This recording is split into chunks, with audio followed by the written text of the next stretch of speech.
Hello दोस्तों, एक बार फिर आपका स्वागत है मेरे YouTube चैनल पर फिजिक्स की क्लास में। अभी तक हमने इलेक्ट्रोस्टैटिक्स की बहुत सारे टॉपिक्स के बारे में चर्चा की। आज एक अगले टॉपिक पर चलेंगे। इलेक्ट्रिक पोटेंशियल पढ़ रहे हैं, विद्युत विभव पढ़ रहे हैं। उसी में हम एक नेक्स्ट टॉपिक की चर्चा करेंगे। इलेक्ट्रिक डाइपोल के कारण इलेक्ट्रिक पोटेंशियल कैलकुलेट करेंगे, विद्युत द्विध्रुव के कारण विभव निकालेंगे।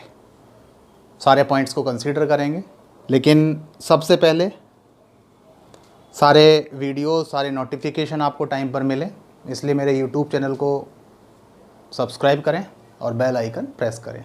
तो अब स्टार्ट करते हैं आज का टॉपिक। आज का हमारा टॉपिक है electric potential due to electric dipole. विद्युत द्विध्रुव के कारण विद्युत विभव निकालना है। यहाँ दिखाया है आपके पास में, ये एक इलेक्ट्रिक डाइपोल है। ए बी, इसका जो लेंथ है आपके पास में वो है डी, यानी कि ए बी आपके पास डी है इसका लेंथ।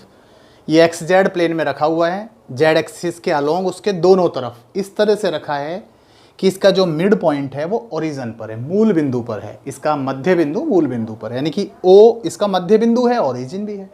तो ओ ए और ओ बी कितना हुआ, d/2। वहाँ अभी तक हमने लेंथ 2a से शो की थी, यहाँ d से शो कर रहे हैं, हम थोड़ा चेंज कर रहे हैं।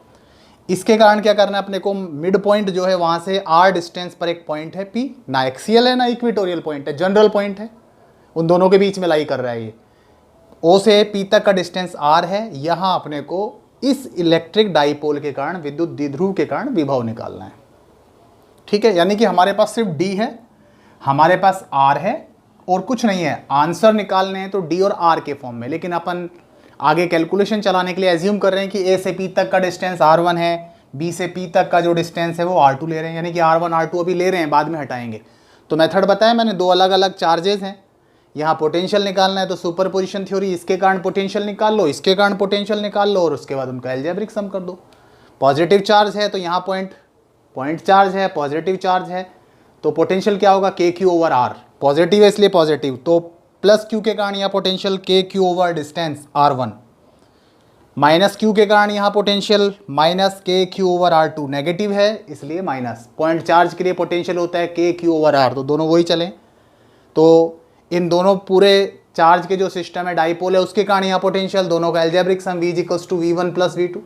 V1 का value KQ/R1 minus KQ/R2, R1 R2 LCM आ रहा है नीचे से, तो ये हो गया R2 - R1/R1 R2। अब बात यहाँ क्या है कि हमारे पास चार्ज है, हमारे पास डाइपोल जो इसका लेंथ है D, और हमारे पास उसके मिड पॉइंट से पॉइंट P का डिस्टेंस है R। R और D के फॉर्म में आंसर चाहिए।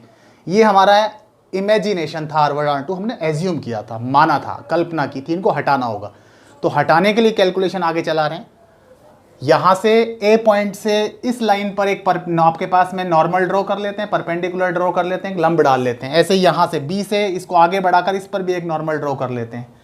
ठीक है, तो ये नॉर्मल ड्रॉ किया है, ये एज्यूम कर रहे हैं कि ये एंगल थीटा है, तो ये भी एंगल थीटा, तो यानी कि एंगल AOC ट्रायंगल और एंगल BOD ये दोनों एक राइट एंगल ट्रायंगल बन गए। ठीक है, राइट एंगल बन गए तो यहाँ से cos थीटा और यहाँ से cos थीटा कैलकुलेट करते हैं। तो यहाँ cos थीटा होगा OC/OA, यहाँ cos थीटा होगा OD/OB, दोनों में चला गए। यहाँ से OC का वैल्यू आया OA cos थीटा, यहाँ से OD का वैल्यू आया OB cos थीटा। तो OC ये है, इसको वैल्यू को फाइंड आउट करना है, यहाँ OD ये है, इसकी वैल्यू फाइंड आउट करनी है। ये अपने को मालूम है d/2, ये भी d/2, तो यानी कि यहाँ से ये आ गया OC d/2 cos theta, OA का वैल्यू d/2, यहाँ OB का वैल्यू d/2 cos थीटा। ठीक है, अब दूसरी बात मैं पहले बोल चुका हूँ कि जो डाइपोल है वो बहुत स्मॉल लेंथ के होते हैं। R जो है उसके कंपैरिजन में इस डाइपोल का लेंथ नेग्लिजिबल होगा। ये हमने एज्यूम भी किया है कि डाइपोल का लेंथ नेग्लिजिबल है। नेग्लिजिबल है तो R जो है वो D के रेस्पेक्ट या d/2 के रेस्पेक्ट बहुत बड़ा होगा। अब बहुत बड़ा होगा तो हम क्या कर सकते हैं, ये नेग्लिजिबल हो जाएगा, यानी कि ये नॉर्मल जो ड्रॉ किया है, परपेंडिकुलर ड्रॉ किया है, जो लंब डाला है उससे क्या होगा, इसकी लेंथ अबाउटली इसके बराबर हो जाएगी। और वैसे ये पूरी लेंथ R2 वो PD के बराबर या DP के बराबर होगी। यहाँ से आपके पास R1 जो है वो CP के इक्विवेलेंट होगी। तो AP, ये AP R1 निकालना है, किसके इक्विवेलेंट होगा, CP। लेकिन CP नहीं मालूम हमारे को, ये पूरा मालूम है R, और ये हमने निकाल लिया d/2 cos थीटा। तो क्या आएगा, AP का वैल्यू OP माइनस OC के equivalent, OP minus OC, OP का वैल्यू R, OC का वैल्यू आपने निकाला है d/2 cos थीटा, तो R1 का वैल्यू आया R minus d/2 cos theta. वैसे यहाँ से R2 इसके अबाउटली होगा, BP जो है वो किसके इक्वलेंट होगा, PD या DP के इक्वलेंट। तो R2 क्या होगा, R प्लस OD क्या है d/2 cos थीटा, तो ये आ जाएगा R2 का value R plus d/2 cos theta. तो यहाँ से दोनों के वैल्यूज आ गए R1 R2, R और D के फॉर्म में और थीटा के फॉर्म में चेंज हो गए। तो R1 R2 के वैल्यूज वापस इक्वेशन थर्ड में डाल देते हैं, उसके बाद कैलकुलेशन कर लेते हैं। यहाँ डाल रहे हैं R2 का value R plus d/2 cos theta, R1 का value R minus d/2 cos theta, लेकिन माइनस है इसलिए ये माइनस ये प्लस, R2 R कैंसिल होगा, d/2 क्या होंगे, हाफ और हाफ, तो ये d cos थीटा कन्वर्ट हो जाएगा। नीचे एक माइनस एक प्लस, तो ये a minus B, a plus B के according a square minus B square, तो R square minus d square by 4 cos theta, cos square theta, यहां भी cos स्क्वायर थीटा। ठीक है, यहां से आगे चलते हैं। QD ये डाइपोल है, इस डाइपोल का लेंथ d, किसी भी एक सिंगल चार्ज का मैग्नीट्यूड Q, तो डाइपोल मोमेंट P क्या होगा, Q इंटू D के इक्वलेंट। तो क्या आएगा यहाँ आपके पास, ये बनेगा QD P बन जाएगा KP cos थीटा और R square minus D square by 4 cos square theta. तो ये डाइपोल के लिए डाइपोल मोमेंट, इलेक्ट्रिक पोटेंशियल आ गया। बट अभी हमने बोला कि R is very very greater than D, dipole का लेंथ बहुत छोटा है, तो ये जो D square by 4 cos square theta वाला स्टेप है वो R स्क्वायर के रेस्पेक्ट नेग्लिजिबल होगा। तो इस पूरे को हम रिप्लेस कर सकते हैं सिर्फ R स्क्वायर से, क्योंकि इसको नेग्लेक्ट करके छोड़ सकते हैं। तो ये होगा R स्क्वायर, तो क्या बना KP cos थीटा और R स्क्वायर। थीटा है आपके पास क्या, R और P के बिटवीन एंगल, ये R और ये P का direction -2 plus dipole moment P और R के बिटवीन एंगल थीटा है। तो और आगे चल सकते हैं, यहाँ से कैलकुलेट कर सकते हैं क्योंकि cos थीटा आ रहा है डॉट प्रोडक्ट के फॉर्म में।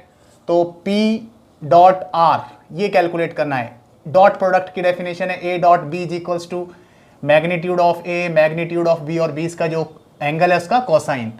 तो P dot R P R cos theta, और चेंज कर सकते हैं हम चाहें तो, यहाँ से P cos थीटा चाहिए, P cos थीटा निकाल सकते हैं, P डॉट R नीचे R चला जाएगा, R वेक्टर नीचे उसका मैग्नीट्यूड, ये आप पहले पढ़ चुके हैं कि वेक्टर जो है इसके मैग्नीट्यूड और यूनिट वेक्टर के फॉर्म में रिप्रेजेंट करते हैं। तो यहाँ से यूनिट वेक्टर का डेफिनेशन आता है वेक्टर ओवर उसका मैग्नीट्यूड, तो यहाँ वेक्टर नीचे इसका मैग्नीट्यूड, तो इसको क्या लिख सकते हैं हम, आर कैप।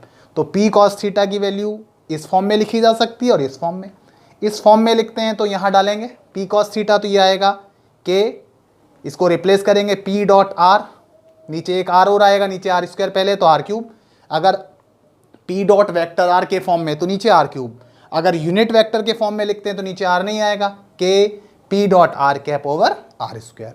यानी कि ये जनरल अगर वेक्टर फॉर्म में रिप्रेजेंट करवाए तो ये कैलकुलेशन, अदरवाइज यहाँ से सारे कैलकुलेशन होंगे। थीटा P और R के बिटवीन एंगल है, उससे आगे कैलकुलेशन बढ़ेंगे। अगर हम आगे चलें यहाँ से इसको आगे ब्रेक कर सकते हैं, देखते हैं। अगर एक्सियल और इक्विटोरियल पॉइंट्स की बात करनी हो,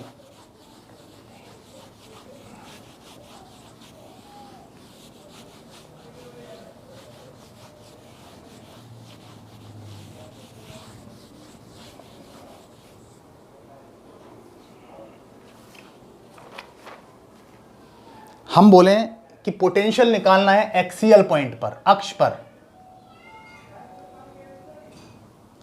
अक्ष पर निकालना है। तो ये है आपके पास P का डायरेक्शन, ये P, R ये एंगल, एक्सिस क्या होगा, ये आपके पास जो पॉइंट इधर ला रहा है इस लाइन के, वो आएगा इधर। तो थीटा कितना होगा, थीटा 0, कॉस थीटा कितना होगा 1, कॉस थीटा 1। तो यहाँ से इक्वेशन से V इज इक्वल्स टू क्या आएगा, K P over R cube. ये है एक्सियल पॉइंट पर, ठीक है। अगर आपके पास में इक्विटोरियल लाइन, तो ये लाइन कहाँ जाएगा, इधर, थीटा 90,